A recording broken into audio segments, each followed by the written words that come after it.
안녕하십니까. 2019년 12월 21일 최병무 팩트 시작하겠습니다. 자, 문재인 청와대 출신들, 이 사람들이 대거 총선에 출마할 기세를 보이고 있습니다. 그래서 가장 최근에 보면 엊그제죠? 문재인 대통령이 차관급 인사를 했는데 문미옥 과기정통부 1차관, 노태강 문체부 2차관 다 바꿨습니다.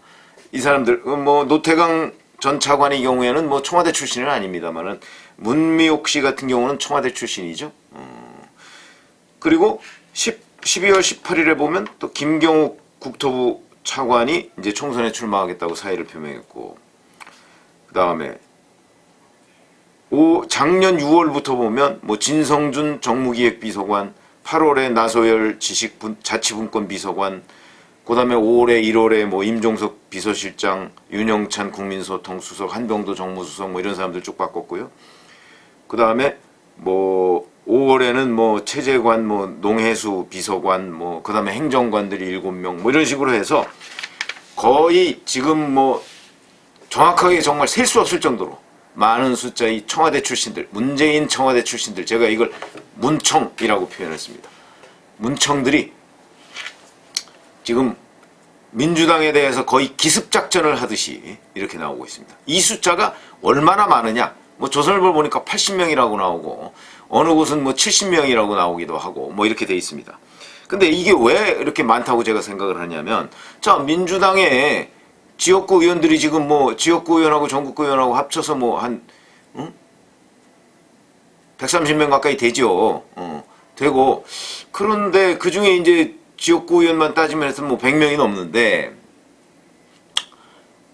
자, 그러면 이 사람들을 물갈이를 대폭 한다고 쳐도 그래도 70 내지 80명이라는 숫자는 어마어마한 숫자입니다. 우선 전국의 과거의 지구당이라고 하는 그런 곳이 253개인데, 이 중에 이제 민주당 취약 지역이 있지 않습니까?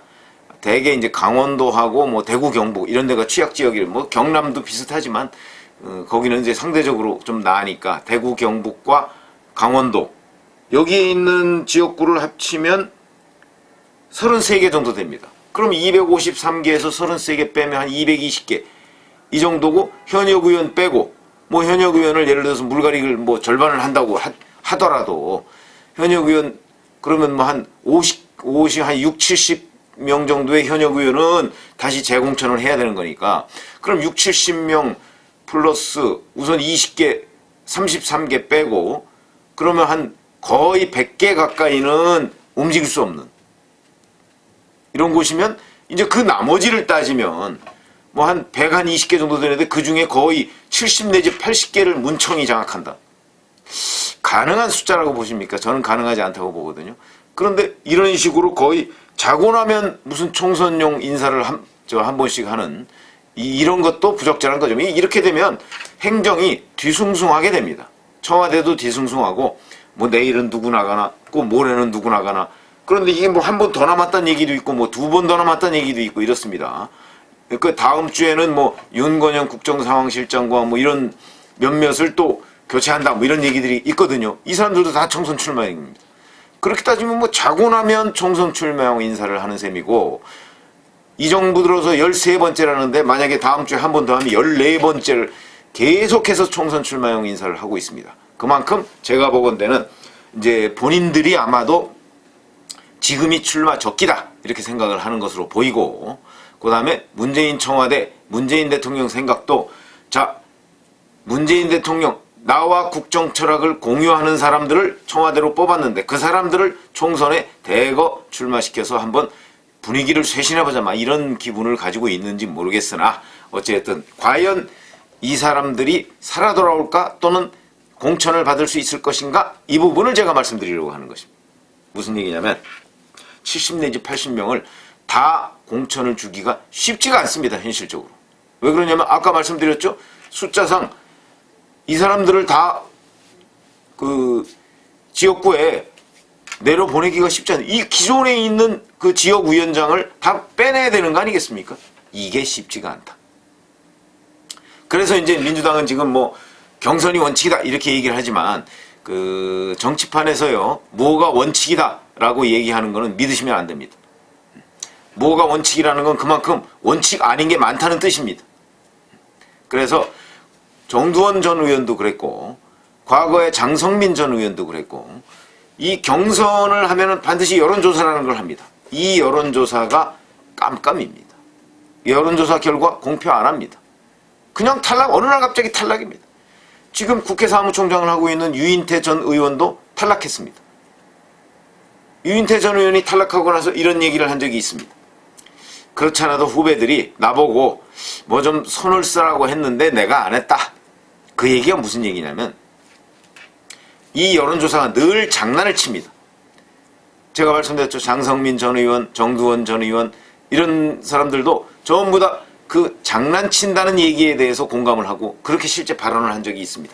심지어는 정두원 전 의원 같은 경우는 조작이다 이렇게 얘기를 하고 있습니다. 그러니까 무슨 얘기냐면, 자기들이 꼭 공천을 하고 싶은 사람은 여론조사를 조작해서 그 사람한테 뭐 압도적인 지지율이 나왔다 이런 식으로 하는 겁니다. 그런데 그 결과는 공개되지가 않습니다. 심지어는 당사자한테도 공개를 안 합니다. 장성민 전 의원 자기도 모르는 사이에 여론조사 엄청 나쁘다 그래서 탈락을 했는데 본인이 알고 싶다고 해도 공개 안 합니다. 그러니까 이게 깜깜이다. 그러면 여론조사를 누가 하느냐? 지금 민주당 같은 경우는 민주연구원, 한국당 같은 경우는 여의도 연구원이 합니다. 그렇기 때문에 이 여론조사 결과가 투명하게 공개되기 전에는 이걸 믿을 수가 없는 겁니다. 그런데 현재 그런 상황이 벌어지고 있다. 그러면 결국 지금 민주당 같은 경우는 양정철 민주연구원장 아닙니까? 그러면 양정철 민주연구원장은 과연 누구 편이냐? 굉장히 중요한 거죠. 저는 제가 이렇게 취재해본 경험으로는 뭐 삼철 중에 하나다 그러는데, 삼철에서 양정철 원장이 떠난 지 오래됐습니다. 그럼 누구 편이냐? 제가 보기에는 문재인 대통령 편이라기보다는 차라리 이해찬 대표 편이다. 그러니까 무슨 얘기냐면 당 쪽의 입장에 서 있다. 저는 그렇게 생각합니다. 그렇다면 아마도 양정철 원장이 청와대 출신들을 좀 견제할 것이다. 견제하는 방법? 저는 간단하다고 생각합니다. 원칙대로, 그야말로 원칙대로 경선을 하면 청와대 출신들이 그 지역에 가서 당신과 민심이 결합돼야 그 경선에서 당선이 이기는 거 아니겠습니까?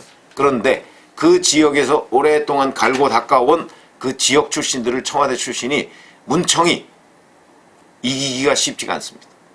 뭐 물론 신인 가산점이라는 게 있더라도 이기는 것이 쉽지 않습니다. 왜 그러냐면 청와대 출신들은 청와대라는 그 우산 아래만 있으면 세상 만사 오케이인 줄 알고 있지만 지역에 한번 가보시면 그렇지 않습니다. 언제 봤다고 이러세요? 이런 식의 지역 반응에 아마 좌절할 가능성이 굉장히 저는 많다고 생각합니다. 수도권은 좀 다르죠. 수도권은 뭐 사실 누가 누군지 모르는 경우가 많습니다. 그리고 수도권의 지역위원장들은 상대적으로 이 지역에 그러니까 지방에 있는 그런 데 지역위원장보다 활동성이 약합니다.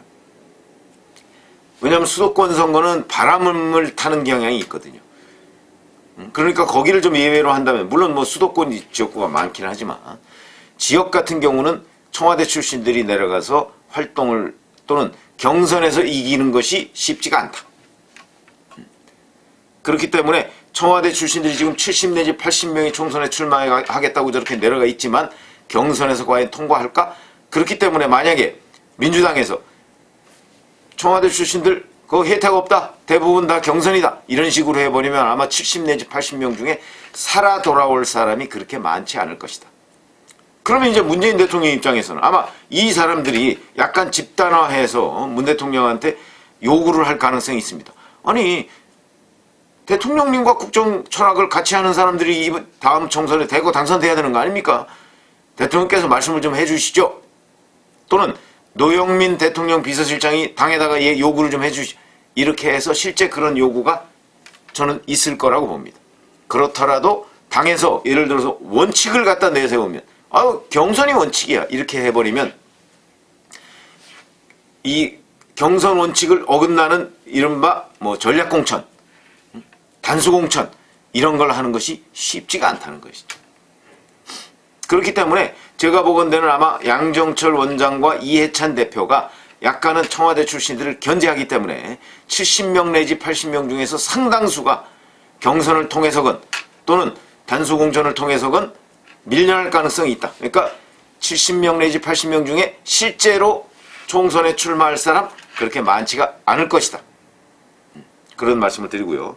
그리고 실제 총선에 출마한다고 할지라도 그 중에서 또 특히 지방 같은 경우 당선될 사람이 그렇게 많지도 않을 것이다. 그래서 문청 출신들의 민주당 기습작전, 이것은 성공이냐 실패냐 이렇게 얘기하면 저는 실패할 가능성이 더 많다 이렇게 보는 것이죠. 왜 그러냐면 당의 견제도 있고 그 다음에 문재인 청와대 출신들에 대한 일반 국민들의 인식, 그다지 저는 좋지 않다고 생각합니다. 왜 그러냐면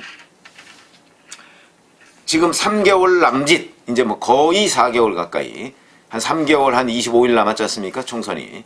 그런데 그 3개월 25일 남은 기간 동안 문재인 청와대에 악재가 겹치고 있습니다. 지금 현재 진행 중인 검찰 수사 있죠? 청와대 하명 수사 의혹. 이거 뭐 거의 사실로 지금 확인돼 가고 있는 과정이죠. 그 다음에 미북 관계, 아마 다음 주 중에 북한이 어떤 식의 그 조치가 있을 것으로 보인다. ICBM을 쏘든 뭐 이런 식의 그 관계 악화를 할 수 있는, 미국과의 관계를 악화시킬 수 있는 뭔가의 조치가 있을 것으로 보이는데, 그 조치가 있으면 문재인 대통령이 그토록 맨날 전가의 보도처럼 활용해온 이른바 평화 프레임, 이거는 완벽하게 깨지게 됩니다.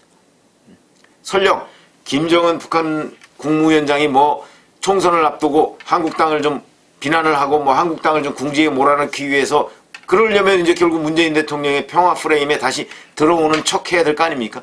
그런 제스처를 취한다 할지라도 이미 미북 관계는 거의 파탄난 지경이기 때문에 지금 뭐 전쟁의 위험성이 높아지고 있다 뭐 이런 분석들이 나오고 있는 형편이기 때문에, 그렇다면 문재인 대통령의 평화 프레임은 완전히 깨진 것이다. 이 상황에서 평화 프레임 가지고 그래도 약간의 점수를 얻었는데 그 점수는 더 이상 득점 요인이 아니다. 오히려 지금 감점 요인이 되고 있다 하는 점 또 하나. 그 다음에 경제, 잘 아시다시피 지금 뭐 부동산 정책 뭐 난립니다.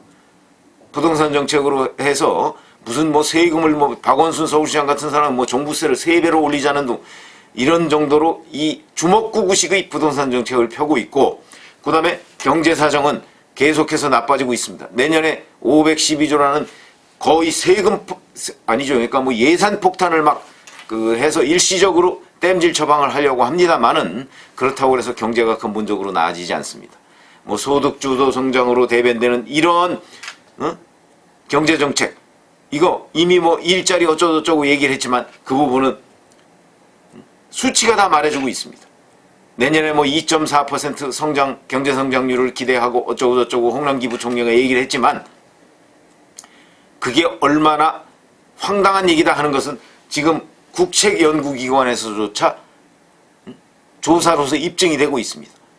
왜 그러냐면 지금 경제 수치가 온갖 종류의 경제 수치가 다 나쁘고, 그런데 내년에 총선을 앞두고서 뭐 경제 수치를 정부에서 또 뭐 경제부총리가 뭐 이렇게 부풀려서 얘기를 한다고 해서 그거 국민들이 피부에 와 닿을 리가 없습니다. 그렇기 때문에 제가 보건대는 경제사정 나아질 리 없고 그거에 대한 냉혹한 평가가 내년 총선에 있을 거예요. 내년 총선이면 문재인 정부 출범 후에 2년 11개월이 지난 뒤의 총선입니다.